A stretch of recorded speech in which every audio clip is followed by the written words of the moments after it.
করে পর্দা করে। কয়জন পুরুষ শরীয়তের হক যেই কয়টা চাপিয়ে দিয়েছে সবগুলোকে রক্ষা করার চেষ্টা করে? আরে এক জামা কাপড় পরার ক্ষেত্রেই তো শরীয়তের হক নিয়মিত নষ্ট করে। অধিকাংশ ছেলেই দেখবেন কাপড় যখন পরে কাপড়গুলো টাকনোর নিচে ঝুলতে থাকে, অথচ কাপড় টাকনোর নিচে ঝুললে কি সগীরা গুনাহ হয় না কবিরা গুনাহ হয়? বলেন না কি গুনাহ হয়? কবিরা গুনাহ। মা আসফালা মিনাল কাবাইনি মিনাল ইজারি ফিন্নার। টাকনুর যেই অংশ উপর থেকে নামা কোনো কাপড় দিয়ে ঢাকা থাকবে, মানে টাকনুর নিচের অংশ কিন্তু উপরের কাপড় দিয়ে ঢেকে আছে, রব্বুল আলামিন সেই অংশটাকে জাহান্নামে ফেলবেন। তো রব্বুল আলামিন ওই অংশকে কিভাবে জাহান্নামে ফেলবেন? এটা তো সম্ভব না। করাত দিয়ে কেটে পায়ের ওই অংশটা আলাদা করে শুধু অতটুকু জাহান্নামে ফেলবেন আর আপনার বাকিটাকে নিয়ে জান্নাতে ঢোকাবেন, এটা তো সম্ভব না। জাহান্নামে যদি ওই আংশিক ফেলা হয়, বাকি পুরোটাকেই ফেলতে হবে।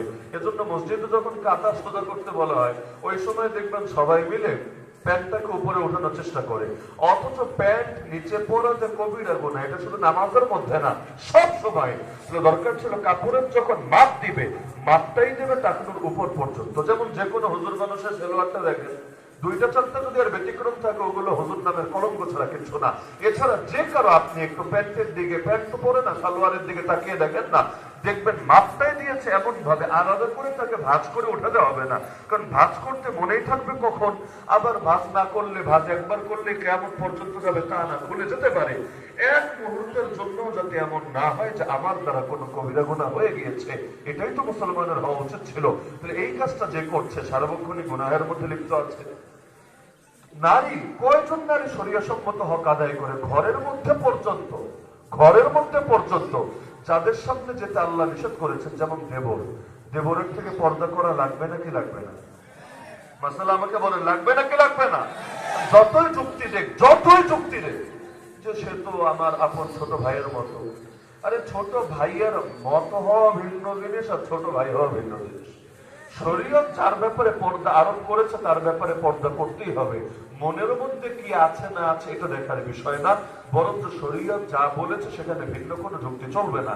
যেমন যারা টাকনুর নিচে কাপড় পরে কেউ এটা বলার চেষ্টা করে যে আমাদের ভেতরে অহংকার নাই, আমরা আসলে অহংকারের নিয়াতে পড়ি না। যদি অহংকারের নিয়াতে পড়ে তাহলে হারাম হবে, যদি অহংকারের নিয়াত ছাড়া পড়ে তাহলে মনে হালাল হবে। অথচ শরীয়ত জানিয়েছে টাকনুর নিচে কাপড় পরাটাই অহংকারের নিদর্শন। আলাদা করে মনে কি আছে বিষয় না, টাকনুর নিচে কাপড় পরাটাই অহংকারের নিদর্শন। যেমন কেউ মূর্তিকে গিয়ে সেজদা দিল, আপনি দেখতে পাচ্ছেন সে মূর্তিকে পূজা দিচ্ছে, মূর্তিকে সেজদা দিচ্ছে, আপনি জিজ্ঞাসা করছেন কি করছো, সে বলছে না কিছুই তো করছি না, এমনি আর কি কপালটা মাটিতে ঠেকালাম, আমার আসলে কাফের হওয়ার নিয়ত নাই, বেঈমান হওয়ার নিয়ত নাই। এইরকম ব্যাখ্যা যদি দেয়, আপনারা কি ঘরের লোকেরা কি ব্যাখ্যা মানবেন? আরে মানবেন না কেন? আর তোমার মনে কি আছে আর কি নাই, ওই মন চিরে দেখার যোগ্যতা আল্লাহ কাউকে দেয় নাই, ওটার কোনো প্রয়োজনীয়তাও নাই। এই যে তুমি মূর্তির সামনে সেজদাটা দিলা, এই সেজদা দেওয়াটাই ঈমান নষ্ট হওয়ার কারণ। জেনে বুঝে যখন দিয়েছো, কেউ তো তোমারে বাধ্য করে নাই, ইচ্ছাকৃত ভাবে স্বতঃস্ফূর্ত ভাবে যখন দিলা, তখন তোমারে বেঈমান বলতে আমার আর দিতে থাকার কথা না। তাহলে মনের মধ্যে কি আছে না আছে বিষয় না। আল্লাহ রাসূল সাল্লাল্লাহু আলাইহি ওয়াসাল্লামের স্ত্রী, যারা মুমিনদের মা, উম্মুল মুমিনিন বলে আমরা যাদের নাম উল্লেখ করি, তাদের চাইতে বেশি ফ্রেশ মন পৃথিবীর কোন নারীর আছে? আল্লাহ রাসূলের ঘরে এক অন্ধ সাহাবী আসলেন, ঘটনা সবাই জানেন। আল্লাহ রাসূল সাল্লাল্লাহু আলাইহি ওয়াসাল্লাম তার স্ত্রী এবং স্ত্রীর সঙ্গে খাদেমা ছিলেন। নবী বলেন জলদি ঘরের ভেতরে প্রবেশ করো, তোমরা পর্দার ভেতরে চলে যাও। তারা অবাক, ইয়া রাসূলুল্লাহ সে তো অন্ধ, আমাদেরকে দেখতে পাবে না। সে তো অন্ধ বলার মানেই হলো তারা ইতিমধ্যে দেখে ফেলেছেন কে এসেছে, কারণ কে এসেছে যদি নাই চিনতেন তাহলে অন্ধ না চক্ষুষ্মান বললেন কিভাবে? তো তারা প্রশ্ন করলেন, ইয়া রাসূলুল্লাহ সে তো অন্ধ, আমাদেরকে দেখতে পাবে না, তাহলে আমরা এখানে থাকি কি সমস্যা? আল্লাহ রাসূল বললেন, আফা আমিয়া ওয়ানি আনতুমা, আরে সে অন্ধ কি অন্ধ না এটা কথা না, তোমরা দুজন অন্ধ কিনা আগে বলো। আলাস্তুমা তুবসিরানি, তোমরা কি তাকে দেখতে পাচ্ছ না? যদি দেখতে পাও, তোমাদের জন্য এখানে দাঁড়িয়ে দাঁড়িয়ে তাকে দেখা কোনোভাবেই উচিত হবে না, যাও ভেতরে চলে যাও। আল্লাহ রাসূল সাল্লাল্লাহু আলাইহি ওয়াসাল্লাম তার স্ত্রীদের ব্যাপারে যদি এতটা সতর্কতা অবলম্বন করতে পারে, অথচ নবীর স্ত্রী মানে মুমিনদের মা, আর মাকে সন্তান কখনোই বিয়ে করতে পারে না। আল্লাহ রাসূল দুনিয়া থেকে যাওয়ার পরেও, তার ওফাতের পরেও পৃথিবীর কারো অনুমতি নাই, কারো জন্য সুযোগ নাই যে আল্লাহ রাসূল সাল্লাল্লাহু আলাইহি ওয়াসাল্লামের কোন স্ত্রী মুমিনদের মা যারা, তাদের কাউকে বিয়ে করবে, আছে নাকি সুযোগ? নাই। তাহলে যিনি উম্মতের জন্য মা স্বরূপ ওই মায়ের ক্ষেত্রেই যদি আল্লাহ রাসূল বলেন খবরদার দেখবা না, বরং ভেতরে চলে যাবা। শুধু দেখা না, কোরআনে আল্লাহ দুটো আদেশ দিয়েছেন। একটা দেখেন, নবীদের স্ত্রীদেরকে ডেকে বলছেন ইয়া নিসা আন নবী, হ্যাঁ নবীর স্ত্রীরা তোমরা শোনো, লাস্তুন্না কাআহাদিন মিনান নিসা, তোমরা দুনিয়ার অন্য আর 10টা নারীর মতো না, তোমরা আলাদা। কিন্তু শোনো, ইনিত্তাকাইতুন্না, তোমাদের দিলে যদি তাকওয়া থাকে, আল্লাহর ভয় থাকে, খবরদার ফালা তাখদানা বিল কাউল, সফট ভয়েসে কথা বলবা না। পরপুরুষের সাথে নম্র আওয়াজে, নারীদের কণ্ঠের মধ্যে এক ধরনের আকর্ষণ আছে, মাধুর্য আছে, এই সফট ভয়েসে কথা বলবো না পরপুরুষের সাথে। বললে কি হবে? ফায়াতমাআল্লাযী ফি কলবিহি মারাদ, যাদের অন্তরের মধ্যে খারাপ চিন্তা ভাবনা আছে, ওদের অন্তরে বিভিন্ন ধরনের উথাল পাতাল বইতে থাকবে। খবরদার, তোমরা কখনোই কোনো পরপুরুষের সাথে এভাবে কথা বলবা না। যদি একান্ত কথা বলতে হয়, কর্কশ কণ্ঠে বলবা, যেটা শুনলে কারো ভেতরে ভালো কিছু আসবে না, বরঞ্চ বুঝবেই যে সে আমাকে অ্যাভয়েড করতে চাচ্ছে, আমাকে উপেক্ষা করতে চাচ্ছে, আমার সাথে লম্বা চৌড়া আলাপ করতে চাচ্ছে না, মিষ্টি মিষ্টি কথা বলে কথাকে দীর্ঘ করতে চাচ্ছে না। এক কথার ব্যাপারে যদি এত সতর্কতা থাকে। 18 নম্বর পরে সূরা নূরে আল্লাহ মুমিন পুরুষ এবং মুমিন নারী উভয়কে আলাদা আলাদা ডেকে বলছেন। কুল্লিল মুমিনিন, হে নবী মুমিন পুরুষদেরকে বলে দেন ইয়াগুদ্দু মিন আবসারিহিম ওয়া ইয়াহফাযু ফুরুজাহুম, চোখও যাতে নিচে রাখে, মানে পরনারীর দিকে না তাকিয়ে দৃষ্টি যাতে নিচে রাখে এবং লজ্জাস্থানকে হেফাজত করে। এবং মুমিন নারীদেরকে আলাদা করে বলে দেন অকুল্লিল মুমিনাত, কি বলবেন? ইয়াগুদ্দুনা মিন আবসারিহিম, দৃষ্টি যাতে নত রাখে, ওয়া ইয়াহফাযনা মিন ফুরুজিহিম, এবং লজ্জাস্থানকে হেফাজত করে। আল্লাহ এখানে ভাগাভাগি করে নাই যে মনে খারাপ চিন্তা থাকলে যাতে না তাকায়, আর মনে কিছু না থাকলে যাতে মন খুইলা তাকায়, ভাগাভাগি করেন নাই। আল্লাহ বলেছেন মুমিন পুরুষদেরকেও বলেন চোখকে নিচে রাখতে, মুমিন নারীদেরকেও বলেন চোখকে নিচে রাখতে। মনে কি থাকলো কি থাকলো না এটা বিষয় না, কিন্তু নজরকে হেফাজত করতে হবে, এটা শরীয়তের শিক্ষা। মনের উপর কোনো কন্ট্রোল চলে না। মনে আগে কিছু ছিল না, কিন্তু পরেও কিছু আসবে না, গ্যারান্টি কে দিতে পারবে? মনকে মন, এই যে আরবিতে আমরা কলম বলি, কলম, বাংলায় আপনার কলম শব্দ শুনেছেন না? কলম মানে কি? কলম শব্দের মূল অর্থ হলো পরিবর্তন। তাহলে মনকে কলম কেন বলে? মনকে কলম কেন বলে? তার মানেই হলো মন কখনোই একরকম থাকে না, এটা পরিবর্তন হতেই থাকে আর হতেই থাকে। এই যে তাফসীর মাহফিলে আসলেন, এখন মনের যে অবস্থা, যখন আপনি চায়ের দোকানে গিয়ে ঘন্টার পর ঘন্টা টেলিভিশন দেখেন, জুয়ার আড্ডায় যান, অথবা আপনি বিভিন্ন দুনিয়ার ঝামেলায় থাকেন, মনের অবস্থা একরকম থাকে। যখন নাটক দেখেন, সিনেমা দেখেন, খেলাধুলা দেখেন, আর যখন কোরআন তেলাওয়াত করেন, যখন নামাজ পড়েন, মনের অবস্থা একরকম থাকে? কোশ্চিন কালেও না। মন জিনিসটাই এমন, এটা পরিবর্তিত হতেই থাকে আর হতেই থাকে। কতই না সৌভাগ্যবান যার মনটা খারাপ থেকে ভালোর দিকে পরিবর্তিত হয়, আর কতই না কপাল পোড়া যার মনটা একসময় ভালো ছিল কিন্তু ভালো থেকে খারাপের দিকে পরিবর্তিত হয়। এজন্য তো কোরআন দোয়াই শিখিয়েছে, রব্বানা লা তুযিগ কুলুবানা বা'দা ইয হাদাইতানা। এই দোয়া পারেন না কে আছেন? রব্বানা লা তুযিগ কুলুবানা বা'দা ইয হাদাইতানা, হে আমাদের রব, একবার হেদায়েত দেওয়ার পরে মনটাকে, অন্তরটাকে আর বাঁকা বানায় দিয়েন না, সোজা অন্তরকে সোজা রাস্তা দিয়েই চালান। সিরাতে মুস্তাকিম মানে সোজা রাস্তা, যেই রাস্তা শুরুতে আছে আমি, শেষে আছে জান্নাত। এই সোজা রাস্তা দিয়ে চলতে থাকলেই জান্নাতে যাবেন। তো ডানে বামে অলিতে গলিতে ঢুকলেই জাহান্নামে গিয়ে নিক্ষিপ্ত হবেন। তো আল্লাহ রাসূল সাল্লাল্লাহু আলাইহি ওয়াসাল্লাম যদি তাদের স্ত্রীদের ক্ষেত্রে সতর্কতা অবলম্বন করতে পারেন, সেখানে আমি কি, সেখানে আপনি কি, সেখানে আমার পীর কি, আমার হুজুর কি, জামানার ওলি কি, আরে কে কি? কেউই তো কোনো ক্যাটাগরিতে পড়ে না। তো যতই ভাবি বলুক যে দেবর আমার ভাইয়ের মতো, আরে যতই মত বলেন মত বলেন মত বলেন, কিন্তু আপন ভাই তো আর হবে না। তো যে আপন ভাই হবে না, তার বেলায় আপন ভাইয়ের হুকুমও প্রযোজ্য হবে না। যদি আপন ভাইয়ের মতোই হয়, তাহলে স্বামী মারা যাওয়ার পর তাকে বিয়ে করা যায় না? ইদ্যত পালন শেষে কি যায় না? মাসালা কি যায় না? অবশ্যই যায়। তো নিজের আপন ভাইরে আবার বিয়ে করা যায় না? কি রে ভাই, যায় তো না। তাহলে এই ক্ষেত্রে যাচ্ছে কিভাবে? তার মানে যে আপন সে আপনই, আর যে অন্য বংশে জন্ম নিয়েছে, অন্য মা অন্য বাবার থেকে জন্ম নিয়েছে, সে তার মতোই। দুটোকে তালগোল পাকানো যাবে না। বাংলাদেশে বিয়েতে উকিল আব্বা একটা থাকে না, উকিল বাপ। বহুত মহিলা এমন আছে সারা জীবন আর উকিল বাপের সাথে পর্দা করে না। কেন? একবার বাপ ডেকেছে। আরে বাপ ডেকেছো তো কি হয়েছে, তাই বলে কি আসল বাপই হয়ে গেছে? সে যদি আসল বাপ হয়, তাহলে তোমার মা কি তার বউ হয়ে গেছে? তোমার মা যদি তার বউ না হয়, তাহলে সে তোমার আসল বাপ হলো কিভাবে? আসল বাপ যদি না হয়, তাহলে তার সাথে পর্দার বিধান মাফ করলোটাকে? আল্লাহ তো মাফ করে নাই, রাসূল তো পর্দার বিধান মাফ করে নাই, তাহলে মওকুফ করলোটাকে? যে মওকুফ করেছে তার নাম ইবলিস, তার নাম শয়তান। এজন্যই দেখা যায় পত্রপত্রিকা এমন রিপোর্টও দেখা লাগে উকিল আব্বার সাথে পালিয়ে গিয়েছে। সবসময় হয় এমন না, কিন্তু কোটিতে একটা হোক, লাখে একটা হোক, হাজারে একটা হোক, একটাও যদি হয় এখান থেকে কিন্তু কিছু বুঝতে আর বাকি থাকে না। শালী নাকি ছোট বোনের মতো। আরে এক শালীর কারণে কতজনের সংসার ভাঙলো হিসাব আছে? আরে একটা দুইটা ঘটনা নাকি দুনিয়াতে? এক শালীর কারণে গেলে শালিকা, এই শালিকার কারণে কতজনের সংসার ভাঙলো, এমনকি তার আপন বোন তার সারা জীবন লানত দিল, অভিশাপ দিল, এর কোনো হিসাব আছে? তো যদি নাই থাকে তারে আপনি আপন বোন ডাকলেন, আর বা সে বোন হয়ে গেল, আর বোনের সাথে যেমন পর্দা নাই তার সাথেও পর্দা নাই। তাহলে এটা যদি হারাম না হয় এবং এই ব্যাপারে সতর্কতা অবলম্বন না করে, এর চাইতে বড় আফসোসের বিষয় কি হতে পারে? ঘরের মধ্যে যদি দুশ্মন তৈরি হয় ক্ষতিটা বেশি হয়, পরের চাইতে ঘরের লোক ক্ষতি বেশি করতে পারে। এখানে তো আরো বেশি সতর্কতা অবলম্বন করা লাগে। এজন্য নবী বলেছিলেন আল হাকু আল মাউত, দেবর মানে মরণ, দেবর মানে মরণ। কেন বললেন নবী? কারণ মরণ থেকে যেমন দূরে থাকার চেষ্টা করো, যে কাজ করলে মরবা ওই কাজ করো না, ওইটা থেকে বেঁচে থাকার চেষ্টা করো। দেবর থেকে পর্দা করবা, দূরে থাকার চেষ্টা করবা। অথচ বাংলাদেশে কয়টা ঘর আছে এমন যেখানে দেবর থেকে, শালী থেকে আসলে পর্দা করা হয়? এমনকি কেউ যদি করতে চায়ও, কোনো মেয়ে যদি করতে চায়ও, দেখা যায় অনেক অভিভাবকরা করতে দেয় না।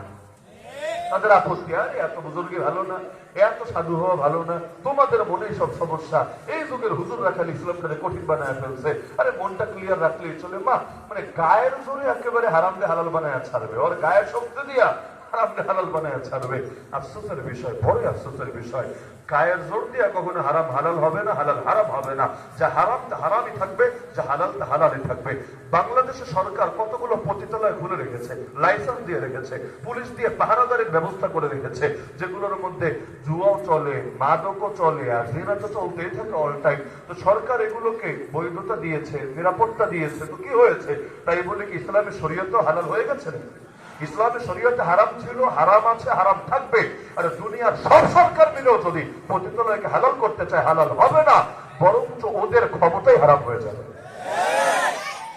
সুতরাং এমনি তো আমরা আল্লাহর হকে তো ঠিকভাবে আদায় করতে পারি না, এটাই বাস্তবতা। যেমন ধরেন দাড়ি রাখা, এটা আল্লাহ এবং তার রাসূলের শিক্ষা না? যারা রাখে না, এখন জিনিসটা কিন্তু এমন না, ধরেন নামাজ আপনি মাগরিব পড়লেন না, মনে চাইলো এসা পড়ে ফেললেন, মাগরিবটা মনে চাইলো এই মুহূর্তে কাজা করে ফেলেন, সহজ। কোনো দাড়ি নাই, চাইলেই এটার টাইমে এই মুহূর্তে বের করতে পারবেন না। এখন যদি আজরাইল সামনে এসে হাজির হয় এই টাইমে, এই যে আজকে মাহফিল থেকে বাড়ি যাওয়ার আগে আজরাইল যদি সামনে এসে হাজির হয়, নতুন করে দাড়ি কিন্তু তাই না বের করার সুযোগ নেই। হ্যাঁ, কয়েকবার ইস্তেগফার হয়তো বলতে পারবেন, আসার খেয়ে পড়ে গেলেন, খুব ব্যথা, আপনি বুঝতে পারছেন, এমন ব্যথা পেয়েছেন মহিলাও যেতে পারে, গাড়ির তলায় পড়েছেন, অ্যাক্সিডেন্ট হয়েছে, একটু কোন রকম সেন্স আছে, আপনি বুঝতে পারছেন মনে হয় বেশিক্ষণ বাঁচবো না, ওই রকম টাইমে মানুষ একটু তওবা করার চেষ্টা করে অনেক সময়। আস্তাগফিরুল্লাহ আস্তাগফিরুল্লাহ আস্তাগফিরুল্লাহ, তওবা করলো। তওবা করার জন্য প্রথম শর্ত হলো আগে পাপটা ছাড়তে হয়, 2 নম্বরে লজ্জিত হতে হয়, 3 নম্বরে আগামীতেও আর করবে না এই মর্মে প্রতিজ্ঞাবদ্ধ হতে হয়। তা আগে গান শুনতেন, তওবা করলেন আল্লাহর গান শুনবো না, এই মুহূর্তে শুনছেন না। আগে সুদ খেতেন, তওবা করলেন আল্লাহ আর সুদ খাবো না, এই মুহূর্তে খাচ্ছেন না। তো দাড়িটা আপনি যতক্ষণ পর্যন্ত দাড়ি গজাচ্ছে না, দাড়ি স্বাভাবিক হচ্ছে না, এক মুষ্টিতে আসছে না, ততক্ষণ পর্যন্ত গুনাহটা রানিং আছে নাকি? গুনাহ তো আর থামে নাই, গুনাহটা রানিং আছে, কারণ আপনি একটা ওয়াজিব তরক করে আছেন, একটা গুরুত্বপূর্ণ শরীয়তের বিধানটা তরক করে আছেন। এই অবস্থায় যদি মরণটা হয়েই যায়, কারণ চাইলেই তো টেনে বের করার সুযোগ নেই, এটা একদিনেও হবে না, এক সপ্তাহেও হবে না, একটু লম্বা সময় লাগবে। এর আগে যদি মরণ হয়, আমারে বলেন কবরের মধ্যে নতুন করে আর দাড়ি গজাবে? আপনাদের কি ধারণা যদি দাড়ি ছাড়া মরণ হয় কবরে দাড়ি গজাবে? যদি না গজায়, কিয়ামতের দিন এই চেহারাটা নিয়েই আল্লাহ নবীজির সামনে দাঁড়াতে হবে। আল্লাহ নবী আপনাকে দেখে চিনবে তো? আল্লাহ নবী আপনাকে তো উম্মত বলে পরিচয় দেবে তো? কারণ আপনার মধ্যে আল্লাহ নবীর উম্মত হওয়ার কি প্রমাণটা আছে? যেমন নবী জানিয়েছেন, যারা উযু করে, নামাজের জন্য উযু করি না আমরা, এই উযুর জায়গাগুলো থেকে নূর চমকাতে থাকবে। এই তো নামাজের মধ্যে সেজদা দিতে দিতে কপালে দাগ পড়ে যাচ্ছে, শরীরের মধ্যে বিভিন্ন জায়গায় চিহ্ন পড়ে যাচ্ছে, এগুলো থেকে নূর চমকাতে থাকবে। এই যে দাড়ি, নবীজির সুন্নাত, এগুলো নূরে পরিণত হবে। যেমন কেউ যদি বুড়া হয়, বুড়া হলে কি হয়? চুল পাকে, দাড়ি পাকে, ভ্রু পাকে, এগুলোই তো। আল্লাহ নবী বলেন মান শাবা শাইবাতান ফিল ইসলাম কানাত লাহু নূরান ইয়াউমাল কিয়ামা। কেউ যদি ইসলামের মধ্যে বুড়া হয়, মানে ইসলাম মেনে জীবন কাটিয়েছে, এভাবে বৃদ্ধ হয়েছে, এই বার্ধক্যের শুভ্রতা কিয়ামতের দিন তার জন্য নূরে পরিণত হবে। আল্লাহ নবী সাল্লাল্লাহু আলাইহি ওয়াসাল্লাম তোর উম্মতকে চিনবেন এই মাপগুলো দেখে, নিদর্শনগুলো দেখে। কিন্তু আপনার সাথে নবীর উম্মতের সাহাবী তাবে আহলে বাইত কারো চেহারারও মিলছে না, কারো আচার আচরণেরও মিলছে না, না নামাজের চিহ্ন, না ওযুর চিহ্ন, না ইবাদতের চিহ্ন, না নবী সুন্নতি দাড়ি, কিছুই নাই। তাহলে কতই না আফসোসের বিষয় হবে, কতই না লজ্জার বিষয় হবে। আর কিয়ামতের দিন নবী যদি সুপারিশ না করে, আল্লাহ নবী যদি হাউজে কাউসারের পানি মুখে তুলে না যায়, এমন কেউ নাই যে ধ্বংসের হাত থেকে বাঁচতে পারবে। ধ্বংস হতেই হবে, ধ্বংস হতেই হবে। আল্লাহর হকের লাইনে তো বহুত গাফলতি। আমরা যদি একটু সচেতন হতাম, আল্লাহর হকগুলো আসলে সহজে আদায় করতে পারতাম, জটিল কোনো ব্যাপার না। ডেইলি 5 ওয়াক্ত নামাজ পড়তে কয় মিনিট ঢুকে আমাকে বলেন দেখি। 5 ওয়াক্ত নামাজ যদি ধীরস্থির ভাবে পড়েন, তাড়াহুড়া না, ধীরস্থির ভাবে পড়েন, আপনার জীবনের কত লস হবে আমাদের বলেন দেখি। আমাদের জীবন যদি 60 বছর হয়, হিসাব করলে দেখবেন 20 বছরের বেশি সময়, মানে পুরো জীবনের 20 বছরের বেশি সময় ঘুমাই শেষ। প্রতিদিন যদি 8 ঘন্টাও ঘুমাই ঘরে কেন বললাম? কারণ বাচ্চাকালে তো এক দিনে ঘুমিয়ে এসেছেন 18 ঘন্টা 20 ঘন্টা। তাও ঘরে বললাম ডেইলি যদি 8 ঘন্টাও ঘুমান, 3 8 24 না, তা ডেইলি যদি 8 ঘন্টাও ঘুমান, জীবনের 3 ভাগের 1 ভাগ ঘুমাই শেষ। 1 ভাগ যদি ঘুমে শেষ হয়, আপনার চাকরি বাকরি আছে, ব্যবসা বাণিজ্য আছে, খেত খামারি আছে, ড্রাইভিং আছে, আপনার পেশা আছে, আপনার খাওয়া দাওয়া আছে, উজু গোসল আছে, আর কত ধরনের কত ঝামেলা আছে। ওগুলো হিসাব করলে বাকি তো 3 ভাগের 1 ভাগ তো শেষই, বাকি 2 ভাগ। ওই 2 ভাগের 1.5 ভাগ ওইগুলো দিয়ে শেষ। তাহলে জীবনের বাকি কতটুকু? এর মধ্যে আল্লাহরই আর দিবেন কতটুকু? এমনি তো মোট সময় হাতে বড় কম, দেখতে মনে হয় 60 বছর। তো 60 বছরে 60 বছর তো কাজে লাগানো যায় না। ওই মোবাইলে যেমন র্যাম রোম দেখেন না, যে আপনি কিনবেন যে 8 GB RAM, 12 GB RAM, 16 GB RAM, আইসা দেখবেন 1 জিবি 1.5 জিবি এমনি মাইন্ড দেওয়া, মানে এটা আপনার কাজে লাগবে না, এটা তার যে ডিফল্ট সিস্টেম আছে এটার পেছনেই ব্যয় হবে। তো আমাদের জীবন দেখতে 60 বছর, তাতে কি ওই ঘুমের 20 বছর হিসাব করেন না? 20 বছর তো এমনি বাদ, মরণ তো চির ঘুম, আর ডেইলি যে ঘুম ঘুমাই এটা হলো ছোট মরণ, ছোট ঘুম। তাহলে এই যে জীবনের বড় অংশ এমনি যাচ্ছে, এমনি হারাচ্ছে। এই যে পোলাপান গেম টেম খেলে, জিজ্ঞাসা করবেন কি করো, বলবো হুজুর টাইম পাস করি। মানে ওর কাছে অতিরিক্ত টাইম আল্লাহ কিছু দিয়ে দিয়েছেন, ওটা ওর জীবনে দরকার ছিল না, আল্লাহ এমনি দিয়েছে। ওইটাতে পাস করে করে করে শেষ করে সে এখন তার বাকি অংশ এগিয়ে যাচ্ছে। কতই আফসোসের বিষয়। অথচ 1 মিনিট গেল মানে জীবনের একটা অংশ চলে গেল। মোমবাতি যেমন জ্বলতে থাকে আর গলতে থাকে, যত জলে তত গলে, গলতে গলতে এক পর্যায়ে যায় নিঃশেষ হয়ে। আমাদের জীবনটাও তো মোমবাতির মতো, প্রতি সেকেন্ডে জ্বলছে আর গলছে। গলতে গলতে কারো হয়তো এতটুকু বাকি, কারো হয়তো এতটুকু বাকি, কারো হয়তো আরেকটু বেশি সাইজ বাকি, কারো হয়তো মাত্র শুধু আজকে রাতটাই বাকি। আমি তো এখনো আছি টাইম পাস করার চিন্তায়, অথচ আজকের রাতটাই হয়তো শেষ রাত। আল্লাহ ভালো জানেন আরেকটা দিন আসবে কিনা। মাহফিলে মরণ হয় না, কত হয়, কত নিজের অভিজ্ঞতা আছে এরকম। গত বছর সিলেটে জালালাবাদ এক মাহফিলের মধ্যে একজন মাদ্রাসার মুহতামিম সাহেব এবং বেশ সিলেটের প্রসিদ্ধতম একজন আলেম প্রিন্সিপাল আল্লামা হাবিবুর রহমান রহমতুল্লাহের সঙ্গে আন্দোলন করেছেন, তার হাতে করে সাগরে বহু সিনিয়র ব্যক্তিত্ব, সবাই চেনে। ওই মাহফিলে তিনি এসেছেন, আমার সঙ্গে দেখা করবেন, আমাকে তার মাহফিলে দাওয়াত করবে। এবং সেই এসার পর থেকে এসে বসে আছেন। আমি এসেছি বয়ানে, উঠেছি 12:30টার দিকে, এসার পর থেকে এসে বসে আছেন। 10টা সাড়ে 10টা হবে এমন টাইমের দিকে তিনি হঠাৎ করে কমিটিকে বললেন, এর আগে বলে রেখেছিলেন যে উসামা আসলে ও তোমার সাথে দেখা করাই দিবা, আমাকে আমার জরুরি কথা আছে, বয়ানের আগে হোক বয়ানের পরে 2-4 মিনিট একটু কথা বলতে দিবা। তো এত বড় হুজুর বললে তারা কি আর না করবে? আর তারাও প্রস্তুত। তিনি স্টেজের উপরেই ছিলেন। হঠাৎ করে কমিটিকে বললেন, আমার বুকটা খুব ব্যথা করছে, আজকে মনে আর পারবো না মাওলানার সাথে দেখা করতে, আমার সালাম পৌঁছে আর বললো যে ফোনে কথা হবে, আমার নাম্বারটাও দিয়ে দিও। ওই যে বুক ব্যথা নিয়ে বের হলেন, বাড়িতেও বসতে পারেন নাই, মাদ্রাসাও বসতে পারেন নাই, ওই যে গাড়িতে যে উঠলেন, রাত মাঝ পথে আল্লাহর বান্দা দুনিয়া থেকে চলে গেলেন।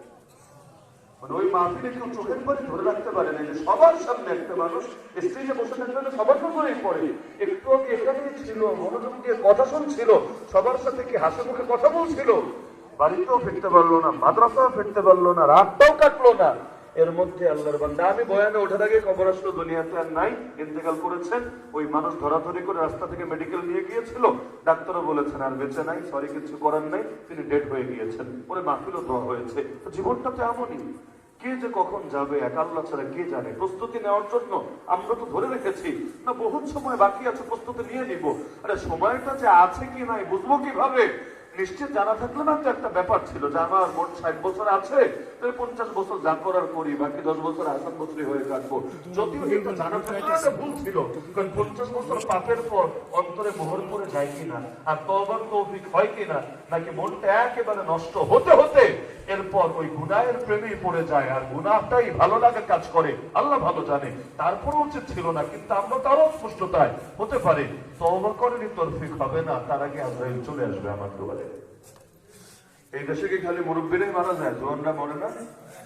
খালি জোয়ানরাই মারা যায়, বাচ্চারা মরে না? কে যে কখন মরবে? স্টুডেন্ট মারা যাচ্ছে, কর্মজীবী মারা যাচ্ছে, রিটায়ার্ড পার্সন মারা যাচ্ছে। তাহলে প্রতিটা মুহূর্তে তো দরকার ছিল আল্লাহর হকগুলো ঠিকভাবে আদায় করা। বড় লজ্জা লাগে দেখবেন যখন মসজিদে জামাত চলে, ফজর বাদি দেন, ধরেন বাকি যে 4 ওয়াক্তগুলো, ওই সময় সাধারণত বাজার মসজিদের কথাই বলেন, বাকি মসজিদ রাখেন। বাজার মসজিদে, মসজিদের আশপাশে যে দোকানগুলো আছে, সবগুলো দোকানের কি শাটার লাগানো থাকে? বাংলাদেশে এমন দৃশ্য কিন্তু আমি দেখি নাই যে কোন এক বাজার মসজিদে জামাত শুরু হয়েছে, সুন্নতের টাইম বাদ দেন, জামাত হতে কয় মিনিট লাগে? 5 মিনিট, 7 মিনিট, 10 মিনিটে ধরলাম, ওই 5-7 মিনিট দোকানে, সবগুলো দোকানে শাটার লাগা থাকে। এমন বাজার সরাইলে একটা আছে নাই? তাহলে এই 5টা মিনিটের জন্য ভাই তুমি যদি শাটার লাগাইতা, গিয়ে অন্তত ফরজটাই তুমি শরীক হতা, এই যে ইবাদতের প্রতি একটা শ্রদ্ধা প্রকাশ পেত, এটাই তো তোমার জন্য বড় একটা বার্তা হতো, এবং তোমার এলাকা পরিবর্তনের জন্য বড় অবদান থাকতো। এই 5টা মিনিট পাল্লা না আল্লাহকে দিতে, কয়টা কাস্টমার ছুটবে? কয়টা? 2টা কাস্টমার, 5টা কাস্টমার, 10টা কাস্টমার, কয় টাকা লস হবে? 100 টাকা, 1000 টাকা? আরে আগে বলো রিজিকের মালিকটাকে। রিজিকের মালিক যদি আল্লাহ হয়, কাস্টমার একটা গেলে আল্লাহ 100টা এনে হাজির করবে। আর যদি মনে করো না রিজিকের মালিক তুমি নিজে, তাহলে পারলে দেখো না আল্লাহ যা কপালে লিখে রেখেছে তার চাইতে একটা দানাও বেশি আনতে পারো কিনা। কোশ্চেন কালেও সম্ভব না।